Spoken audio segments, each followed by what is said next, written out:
don't give up on yourself. Don't give in to the pain. You are strong. You are strong and you are important.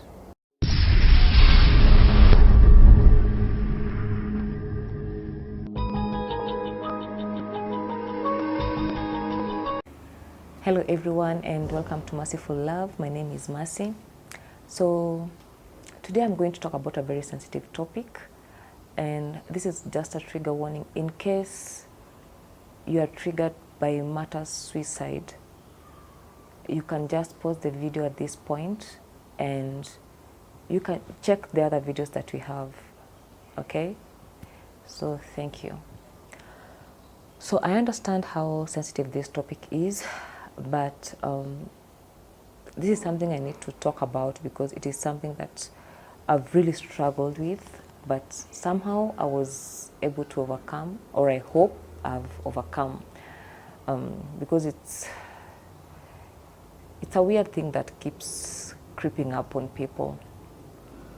And also my condolences to anyone who has lost anyone in this manner.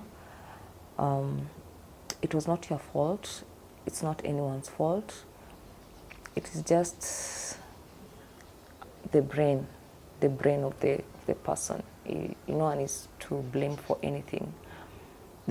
Don't think that you are to blame in any way. There's just a drama that happens in the mind, and it makes, suicide seem like the only option out. To anyone who's struggling with this, you are not alone. And I can assure you one thing, and this is not the ultimate solution. This is not a solution at all, actually. And whatever pain you are going through, it will stop. It ultimately stops, and you'll overcome. So just keep going, hold on there, and it may not be okay, but it will not be worth it to commit suicide. So I've had suicidal thoughts for a very long time, since I was very young. And this was because I grew up in a really not happy home. I was not happy in my childhood, especially after my dad died. My dad died when I was 4 years old. And I grew up believing that my mother didn't like me. I don't know if she loves me, but I was pretty sure that she didn't like me. And that was from a very, very young age. So the first time that I had thought about suicide, I was pretty young. I think 11 years. And I had thought about everything. Because where we lived, where my mom's place is, we have a rail track that passes near, not so far, like 500 meters away. I don't know. I'm not good with metric. So we have a rail track near our place, and at that time I used to think maybe I should just go and lie on the rail track, and the train comes and passes over me, and I will just die and go, and that would be the end of me. And I even tried once. I went there, like the day I decided, I went there and I sat and I waited for the train to come. I waited and waited and waited.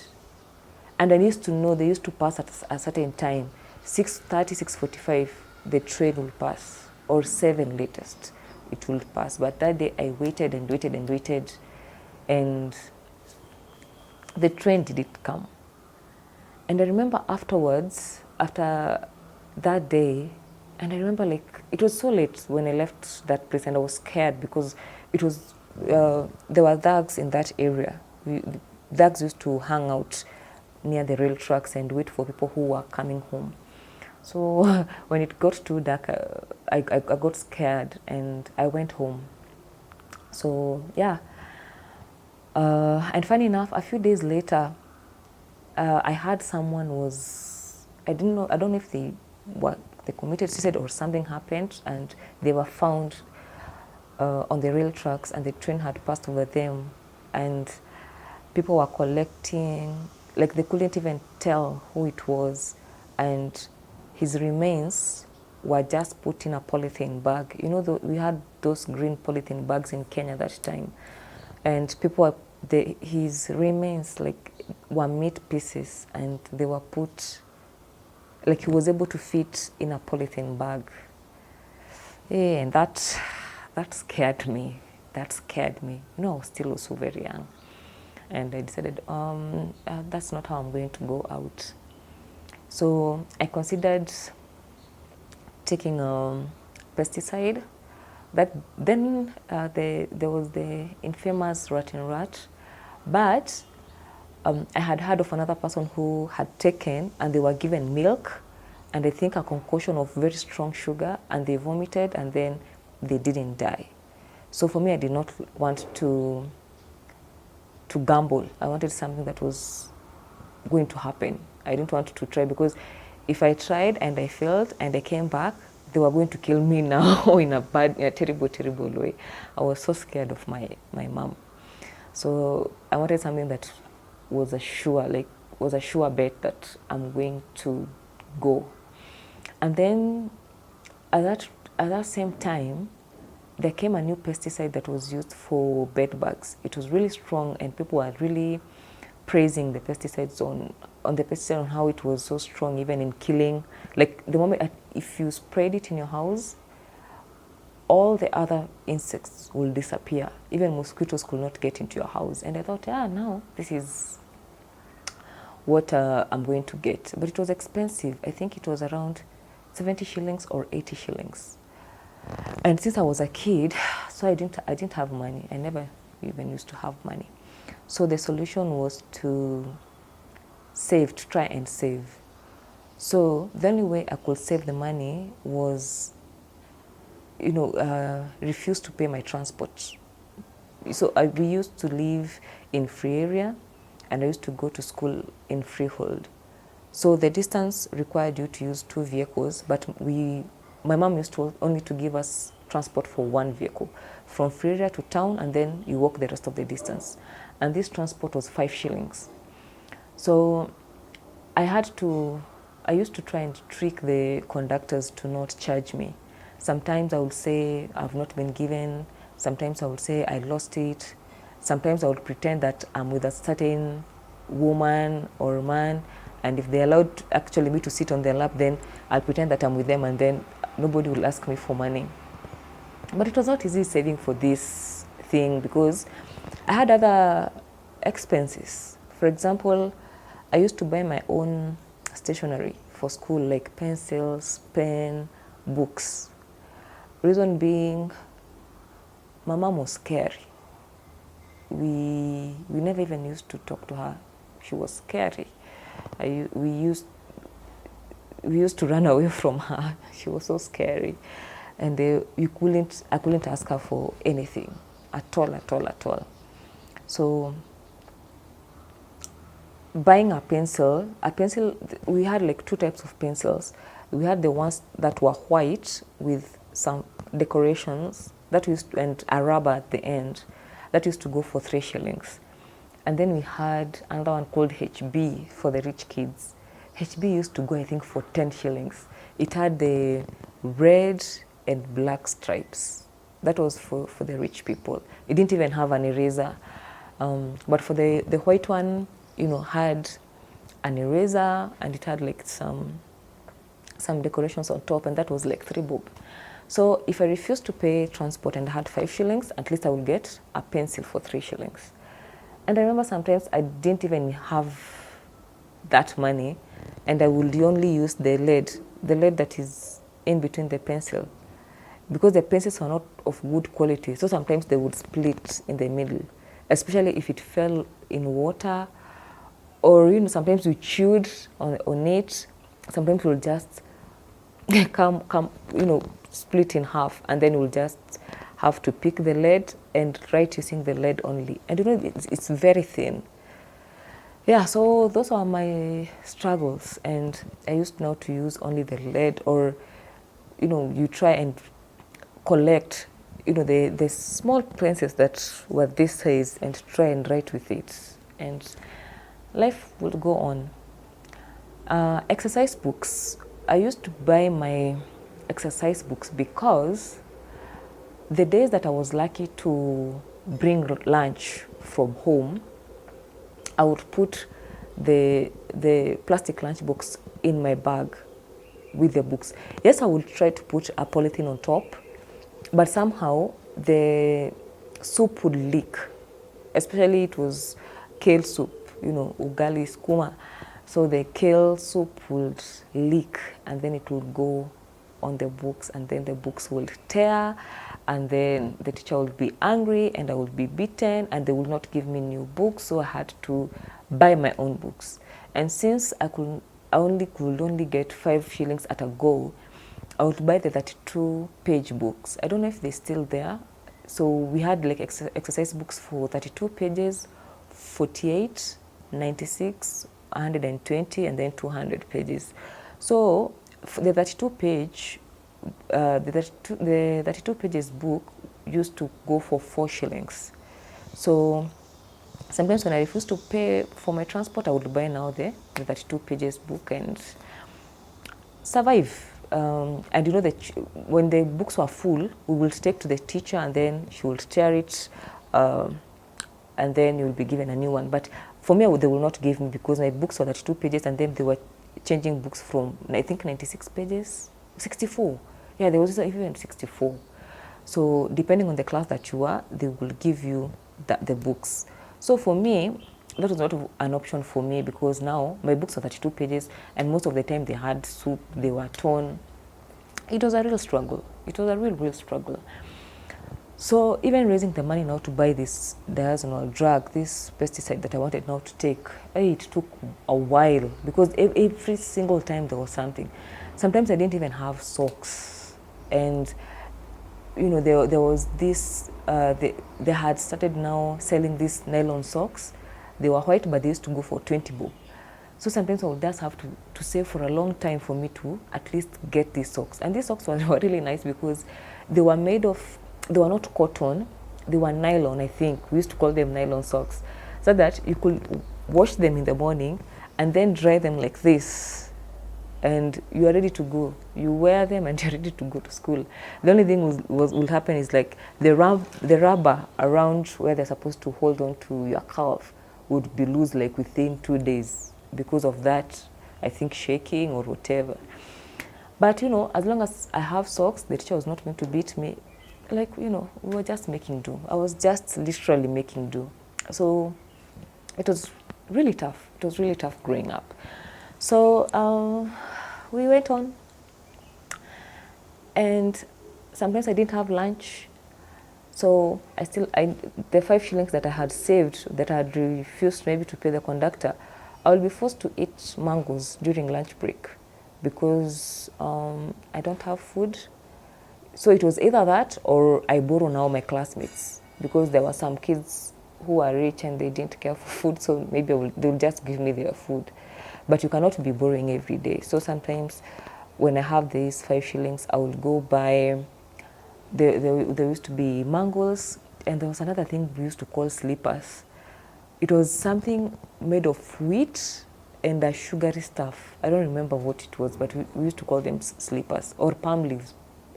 Yeah, palm leaves, something. It was sweet, actually. It was nice. But at least I had something to eat for lunch, and I had somewhere to go. Because sometimes when I didn't have lunch and I didn't have money, I would just sit in class, and everybody would know that I did not have lunch. Anyway, I was the poor kid. So it took a while. And then one Saturday, it was not, I remember it was a Saturday, because we had not gone to school. There was a commotion near my mom's place. So we went to check out, you know, those rental houses, you know, with single rooms. Yeah, so we went there, and there was this commotion. So what's happening? Oh, apparently there was a guy who had tried to commit suicide, and he had taken the exact drug, that the pesticide that I wanted to buy, the exact one, because I remember that small bottle next to him. And he was wriggling in pain, he was rolling in the dirt. Now people were dragging him. I just felt like they were not so nice. They were dragging him now from the house outside. They were giving him milk.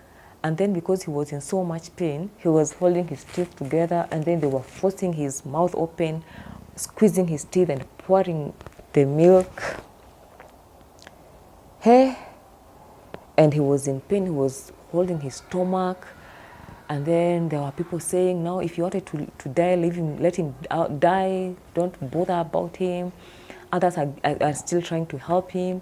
Others are trying to give him some concoction of milks and I don't know what. Hey, it was drama, and it was scary because I'd never seen a man cry or in such a situation, so weak, so vulnerable. So we stood there. But in the moment I was thinking, like, did he like take all of it? And you know, so the elder people were just talking. You know what this pesticide does? It slices your intestines, so everything is just falling out. Even the drink that you're giving him is probably not going to the stomach. And the discussion was so scary. So now it took a while before people now decided what to do. So the solution was like, he needs to be taken to hospital. And then someone said that, so where we used to live, the first healthcare we had was a dispensary that was like 15 minutes or 10 minutes walk. It was at the center from the estate, like it's a walk. And apparently somebody said that they do not take suicidal cases. So suicidal cases needs the main government office. So it was now, at that time, Rift Valley Provincial Hospital in Nakuru. So, and you know, we are in the estate inside. So we did not have matatus coming all the way then. Nowadays they come, but that time the matatus used to have a terminal where we used to go there, and they used to wait for people there. So yeah, we didn't have, there were no matatus. We did not have taxis. Taxis were in the CBD, in the city center. So as we are in the estate, very far from the city center. It was in 2005. So there was no Uber. So people did not know how to handle this situation. We did not even have mobile phones. We did not have, in that area, there was no landlines. Like, you cut, or like, I don't know. So nobody knew what to do. And I think nobody knew his relatives. Like, it was a complicated situation, and he was just lying there. You know, with each passing time, he was groaning, he was crying, he was wriggling. Like, you could see, like, he was in a lot of pain. So finally, somebody came with a solution that they get a cart, mkokoteni, and put him there and take him to hospital. And yeah, so people started looking for mkokoteni. And you know, that time, there are no phones, so you have to walk around looking for the guys, the cart guys. So they had to go all the way now to the center, where I was telling you, like, it's 10 minutes away, come back with the mkokoteni guy, put him on the mkokoteni, and then now, I don't know if the mkokoteni guy would walk all the way to town, because now at that point we didn't follow up. But that was enough to change my mind. I decided, this is not the way I'm going out. It's too painful. It's too painful for me. So, you know, at that point, yeah, I stopped. I didn't try again during that period. And life went on. So again, when I was 16, and, you know, I was just in my early days in high school, again, something happened. And I really don't remember the details, and I decided, like, oh, okay, now I'm done. So this time I decided to use a rope. And I remember, like, I don't know why I struggled getting a rope. So I finally got a rope. And I knew I had asked, you know, I had asked around, like, so somebody killed himself, like, so how did they do it? You know, he was found hanging from a rope. And I was like, okay. that seems decent. Like it doesn't look, it's not as painful as the guy who took the pesticide, and also like the other one who was collected and put in a polythene bag, like a polythene bag like this. So I was like, okay, this one at least I'll be whole. So I was home alone because now by that time everyone had left. My aunt, my brother was not home. He had already finished school. He had left. He was not home. My aunt had gotten married, or had just moved away from, had gotten married. She was not around. So I was just alone and with my mother. And it was a tricky situation. So I decided now, anyway, nobody cares and I'm alone. So they won't even miss me. So I tied the rope, and as I was just getting on the stool, because I had like a stool, and I was trying now to make sure like it's strong, I had a knock, and it was my cousin. So he came in, and it was a weekday. I remember it was a weekday because I think I was home from school because of school fees. And it was rare, like I was like, what is he even doing here? And I was pretty sure I was alone because my mom used to leave in the morning and come late at night. So I had all the time. So he came out of nowhere. And he was there, he was talking. He told me like, I was around. I didn't even know if there was someone. I just came, dropped in to check if there was anyone. Oh, so what are you doing? Hey, I was shaking. I was shaking because I just couldn't imagine what would happen to me if they found out. Because yes, I wanted to die, but I wanted to go out my way, because if they would, my mom will chapa me. She would hope me. Like I didn't even want to deal with that situation, and I didn't even want now that to be an issue in the family. Like I wanted to kill myself. So I remember like the way I was shaking. And then I remember at some point was, since now I found you home, today I'm going to treat you. I'm going to buy you whatever you want for 20 shillings. So I told him, okay, let's go. I want fries. We used to have those chipomitu fries for 10 bob. And then in Free Area, there used to be a bakery. I don't know if it's still there, for bread called Toasty. So when they were slicing the bread, you see the crumbs that fall out. So the workers, they were allowed to collect it. I don't know if it was being sold from the company or what, but they used to collect all these breadcrumbs and now come and sell it in the estate for maybe 2 shillings, 5 shillings, 10 shillings, a lot. And it was like bread, and it was, we used to like it so much. We used to call it mututu. I don't know if people still have that in Free Area. Those were the nice little moments that we used to have. So he told me, I'll spend 20 shillings on you. So so as we were going out, the moment like he stepped out, I went back into the bedroom and I removed the rope and I threw it under the bed.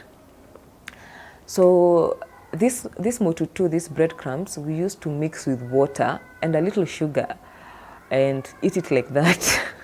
I know it's gross, but for us that was an amazing treat.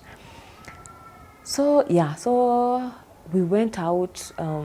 He bought me the fries for 10 bob and the mututu, and there used to be sugar for 6 bob or 5 bob, because we could not buy a lot of sugar, because if anything was left and my mom came and found it, she would kill me.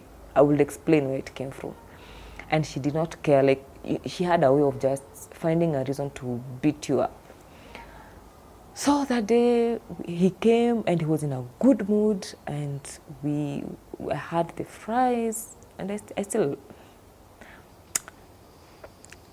had the fries, I had the mututu, and after a few hours, and he stayed longer than necessary because he was way older than, he was bigger, but he was just a little fun, and he stayed long and later he left. And by the time he was leaving, I was in a different space,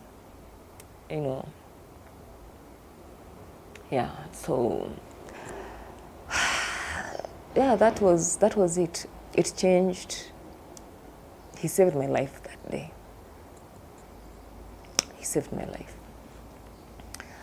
So after that, the other time I attempted was in 2011. We had a fight. We had a fight with my mom, and she said some very hurtful things that I cannot repeat.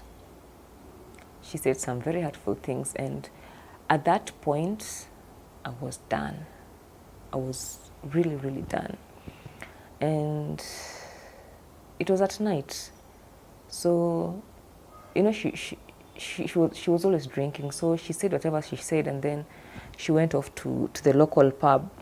And when she left, I went ravaging throughout the house looking for any drug that I could get. And I got a couple, some were even for the chicken. I remember they were for the chicken that you used to mix for the chicken to take when they were sick. So I collected all of them. I collected and I took them. I took them in a glass of water and I took all of them. And I hoped that would be the end of it. Like I will just go to sleep and I will die. Yeah, and I remember feeling some heat in my stomach and I went to lie down because I was like, okay, now, adios, this is how I go out. And I slept. Funny thing is that I woke up in the morning fine. I was not sick anywhere. I woke up in the morning very fine. And actually woke up earlier than usual. And I got ready, I got my things. I called a friend of mine called BT. Thanks, BT. And I asked her if I could just stay at a place for a while. Because at that time now, I didn't even have a house. I didn't even have a place to go. I had just come back from Tanzania.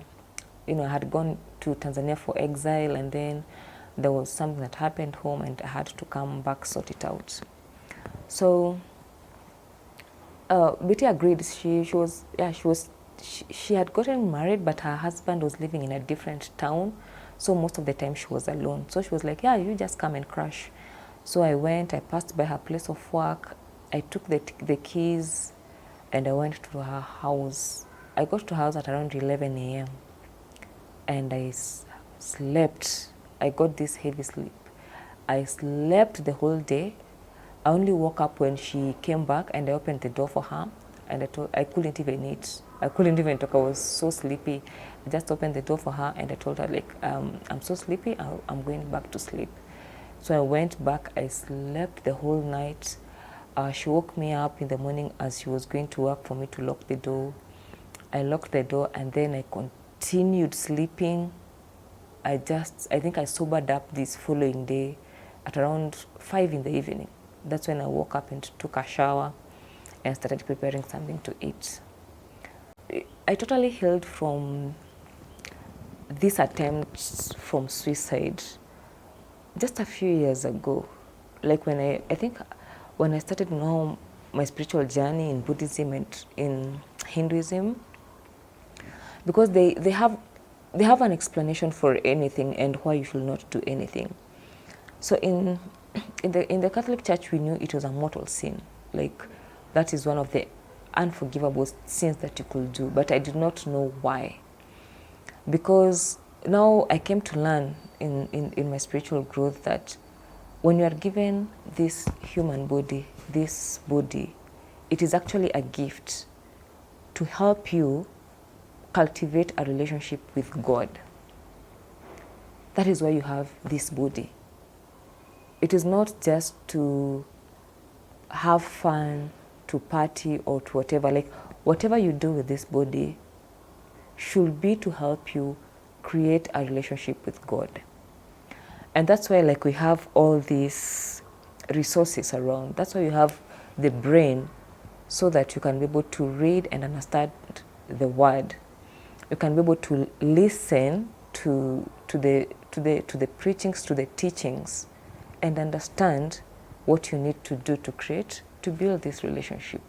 That's why you have the brain to pray, if you are praying, to meditate, to do yoga, to do different sadhanas, if you are, puja, all these things. That's why you have this body. Is to help you create a relationship with God. It is not about flossing, it's not about making money, it's not about building wealth per se, it's not about, because there's enough for everyone. That's the reality. There is enough resources for everyone to eat, drink, and shelter, basic needs. There is enough for everyone, only that some people will want to take more and leave others without, and some people will not want to put in any effort. But there is enough for everyone. Because when you die, it's not like someone will ask you, how many properties did you bring to this other world? How many degrees are you bringing into this other world? No, what matters in the next world is your soul. How rich is your soul? And what is your soul rich with? So I totally got over the intentions of suicide when I learned from Guruji that even when you kill the body, because suicide, you are just killing the body. You cannot kill the soul. Suicide is just killing the body. What happens is that when you kill the body, the soul will still hang around until the time that it was supposed to live. So when you kill, even the Bible says, be worried about those people who kill the soul. But those who kill the body, it's just the body. The soul will come back. The soul will still be here. So when you commit suicide, the only thing you're doing is to kill the body. So you have not solved anything. And when you kill the body, you have killed the one thing that could save you, the one thing that could reduce your pain. The same thing, the same thing that is experienced, because who is experiencing the pain? When you feel this pain, which part of you is experiencing the pain?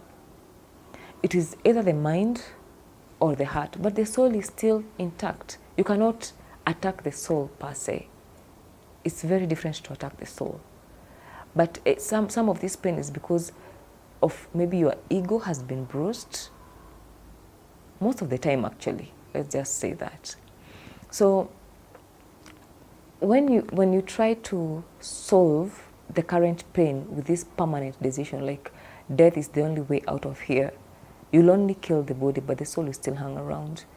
And you will not be able to do anything to help with the pain. Because you see, sometimes when you're going through these sufferings and these down moments, these negative moments, in spirituality you have some resources that you can use to try and reduce the pain, try and cope with the pain. For example, you can meditate. You can meditate on the good things. You can meditate on metta, loving kindness. You can meditate. You can sit down and remember the good thing that you did to someone or someone did to you. You can sit down and remember them. But when you do not have, what are you going to remember with? What can you do to change that situation? So I came to realize that being alive is a gift. And I started living for my soul. I stopped living for people. I stopped living for things. Like when I wake up in the morning, I try at least, even if there's nothing else happening, even if I'm struggling with anything, even basic needs, I'll try and do just one thing for my soul. Even if it's a prayer, even if it's yoga, because I have spiritual yoga, even if it's reading the word, even if it's listening to a teaching, that is what is important, what you feed your soul with. Okay, so once I started now focusing on that, I realized that suicide now is not an option for me. I somehow, with this practice, I let it go. Yes, the thoughts will come. I'll go through, because I'm very sensitive. I'm very sensitive in all areas. That's why, like, I even prefer staying alone most of the time, because I'm easily hurt, I'm easily offended. Because, you know, I've had an interesting life. So I'm very sensitive. So when I wake up in the morning, I try to do something that is going to add value to my soul. And I've seen a difference. You know, even the Bible itself says, seek first the kingdom of God and everything will come unto you. I've seen that. When I focus myself on spiritual growth for my soul, even the basic needs that I need are provided for. Like, you don't even have to ask God for it. He knows that you need it and He provides it for you, because He knows that you are doing something more important with your life. So that is how I was able to overcome that need to solve my problems with suicide. And I started focusing on what really matters. Like right now, even if I were to die, I wouldn't feel like anything was taken away from me, because I try to use every moment to improve my soul. It's not about the money that I need to acquire. No, I don't think we are put here to acquire money. I don't believe we were put here to acquire material things. It's good to acquire them, but the main focus is the relationship between you and your Creator. So I don't know what anyone is struggling with, but I can assure you, cultivating a relationship with your Creator is more important than that thing. The other thing that also helped me is to stay away from situations that trigger me, that bring out the negativity in me, or, you know, environments that are negative. That's why anytime I feel like someone is trying to do something that will trigger me in a negative way, I would rather walk away. I will walk away, because I don't want to feel bad. I just look out for myself. Like, if I feel like someone is trying to disrespect me, and I know how disrespect triggers me, I will just walk away from that place. And I don't feel guilty about it. Because because of my personal experience, I will not respond to things the way people expect me to respond to things. And I'm not sorry about that. My experiences are what make me who I am. And I'm not sorry about it. So if someone tries to make me feel bad intentionally, actually, abusers, bullies, those people, I have no space for them. I have no space for someone who tries to abuse me in any way. Like, I will literally block my mother if I feel like she's trying to bring out, to send me some negative vibes, and I know I cannot handle it. There are some things you can try to come at me, and I will deal with you on the spot. Like, nowadays, I don't run away. I used to, like, if someone would come at me or attack me, I used just to walk away timidly. But right now, I'll just face you like, okay, so what do you want? So I'm able now to defend myself. I do not allow negativity to get to me. And I can pick it, because you can pick it. Everybody knows their triggers. You can pick it. And you can either choose to walk away, or you just deal with it there and then. Nowadays, I don't have any mercy for bullies. I don't care if the setup is religious or what. I really do not care, because, you know, in a religious setup, I used to be scared. I don't want to hurt anybody. I don't want to be the bad person. Right now, I'll just talk to you. I'll just tell you, no, you have to respect other people. You have to respect me. I don't keep quiet anymore. And that has improved my self-esteem. And I'm not scared anymore. I'm not scared anymore. And when you're not scared, you're able to face a lot of things. Even suicide, you can just look in and say, like, dude, you're not an option. I'm stronger.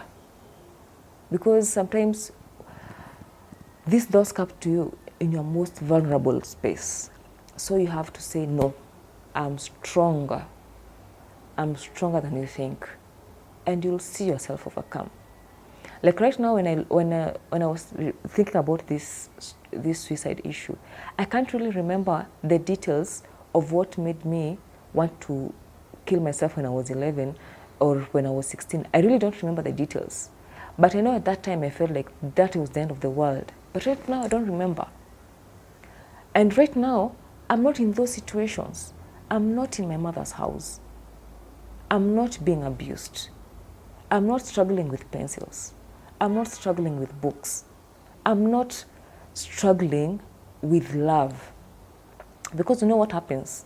When you get yourself out of that situation, you find your tribe. Because the people I have in my life right now, they're the best people that I could ever have. Better than family. Like, leave alone blood. I have amazing family right now. The people who surround me, the people who build me, I found my tribe. Like, I didn't even have to put up with anything in the first place. So when you hold on there and you are able to get out of that situation, trust you me, you will find your people. And you'll look back and realize that they were the problem. Because for someone to push you to a point you want to kill yourself, we do not respond to situations the same. Because some people just, when they hear someone say, oh, I want to kill myself, yeah, go ahead and kill. Like, what's wrong with you? What's wrong with you? Just because you can handle situations differently, you think you have the right to disrespect people and their feelings. That person is going through whatever they're going through. Respect that. And if you cannot help them, at least do not harm them. Shut up. You are not helping. If you cannot help them, if you cannot encourage them, or if you cannot send them some positive energy, some positive vibes, just shut up. Just shut up. Shut up and let people deal with their situations if you cannot help. It really annoys me when I see this on social media. Like, yeah, go ahead, kill yourself. It is good riddance. Like, who are you? Do you know what they're going through? If you cannot help, just shut up and walk away. Your opinions will matter another place. Because everybody has something that triggers them. You also have something that triggers you. Yes, you might not get to the point of you wanting to kill yourself, but you will feel the pinch. And when someone tells you, stop feeling the pain, like, how does that even help? The pain is there. You cannot stop feeling it. So, yeah, suicide is not the answer. It might seem like the answer, but you can do so much more when you're alive. You can do so much more. You are so important. Like, no one is useless. There's something you can do, and it will make a whole difference in this universe. So please, just think about it. You are better off alive than dead. It is a gift to be alive. And you only have such a short time, such a short period here. Eternity is way longer. We have such a short time here.